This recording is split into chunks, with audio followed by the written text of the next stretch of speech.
but I've fallen 3-4 times where I've just taken someone on board without actually checking, their background or, what they do or anything like that.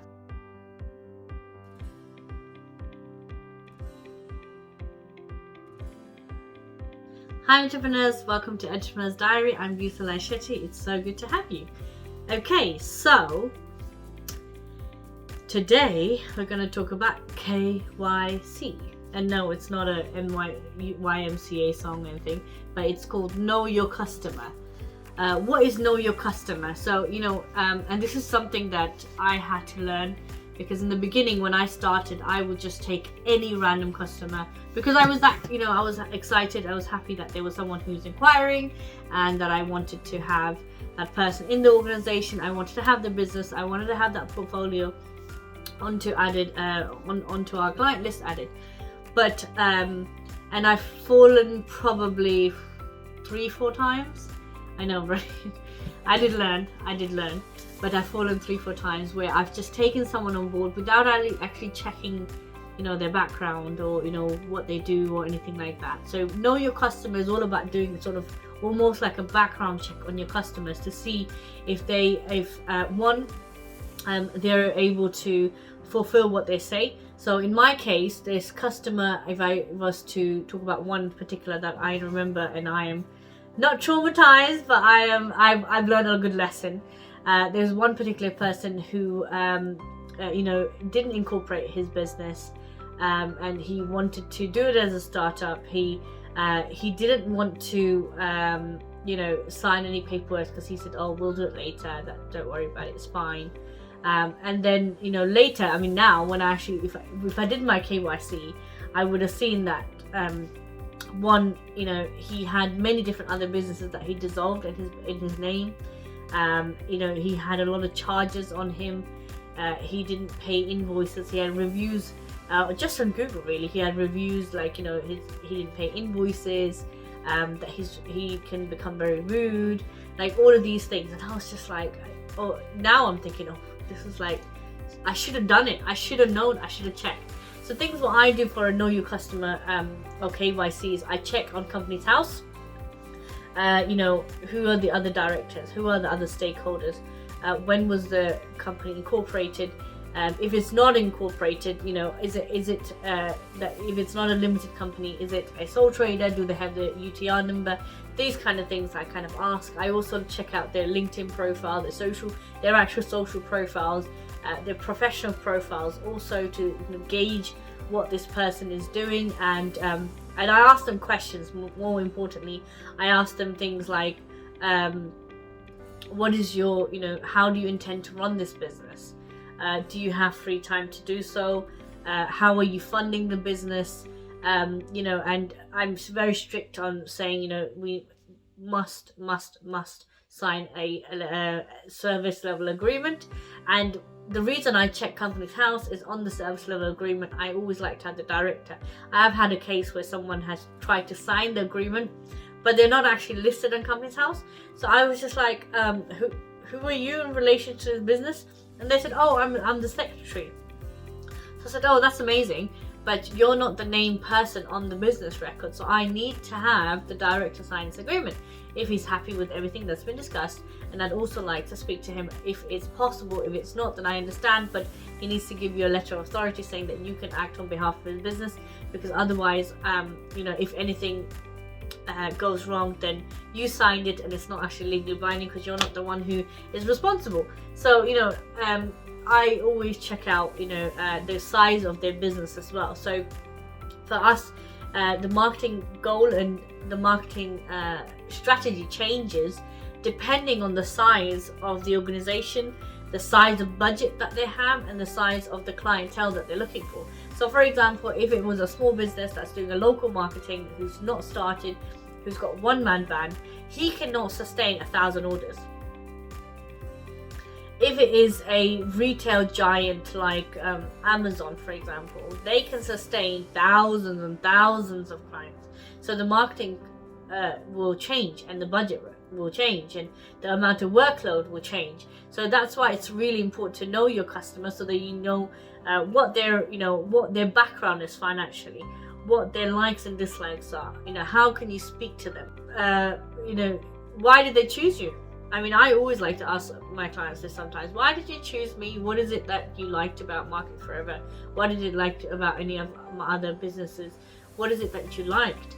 And they tell me what the USP that in their eyes it is, because one, it actually teaches me about my USPs as well. I mean, it changes, right, for different people, so I can create a target audience persona.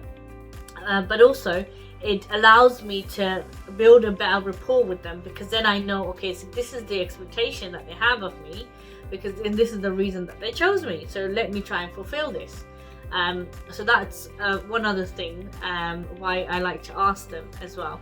The other thing that I check when it comes to know your customer is and again, social profiles is one thing, and in their social profiles I look at, are they very socially active, are they not active?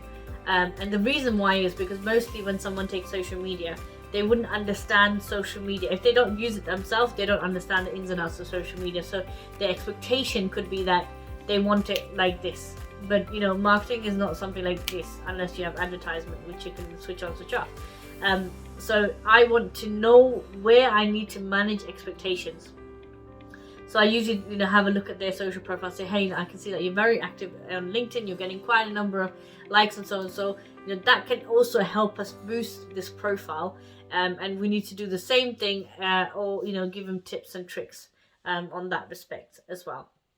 But one of the very important things I would ask you guys to do is know your customer. And again, I know this is tailored more for service-based individuals, because you have that rapport and they kind of pay you after the service, many times after the service, sometimes before the service. But always do a background check on them, have a look at their financials if they can, because this is very important for like payment plans and things like that.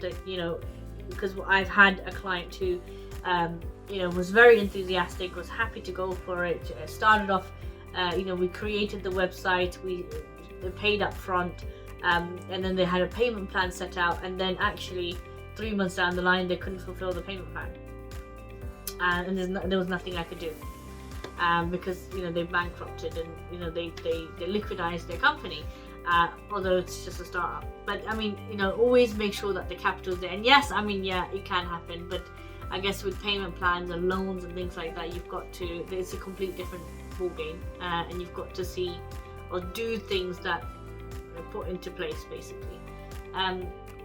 But also know your customer and the way they are, or how can they handle pressure. Because I've had clients who, when something little goes wrong, they blow off the handle, and you're just I have to be able to handle this. I have to be able to manage them. I have to be able to calm them back down and reassure them. So you need to know even personally how this person interacts, how they what sets them off, what is their expectation, how do you make sure you meet the expectation, but also explain to them that this is the boundaries and of what we between the relationship, the professional relationship, I would say.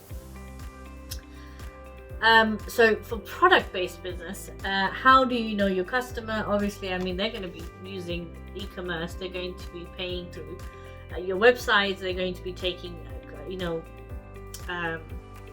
they're going to be taking your products and services. But I think one advice I would give you is, when you do the automation, the marketing automation that goes with your email marketing and the e-commerce business plan, ask for feedback straight away. Because if your feedback comes out good, and then later on they say, oh, this has never worked, at least you have that feedback as evidence saying actually it did work. So knowing your customer is super important. It is one of the ways that you can safeguard your business. It is one of the ways that you yourself can know how to interact with your business, and I would say that is a very important key that you should do. Given you can't safeguard, you can't know your customer 110%. I mean, I'm not asking you to stalk them or anything like that. Please don't stalk them. Hashtag Gisela didn't say it. Don't stalk anyone. But make sure you do your due diligence for every customer that you take on board. So to make sure that you protect your assets and your finances and your business as well. Okay.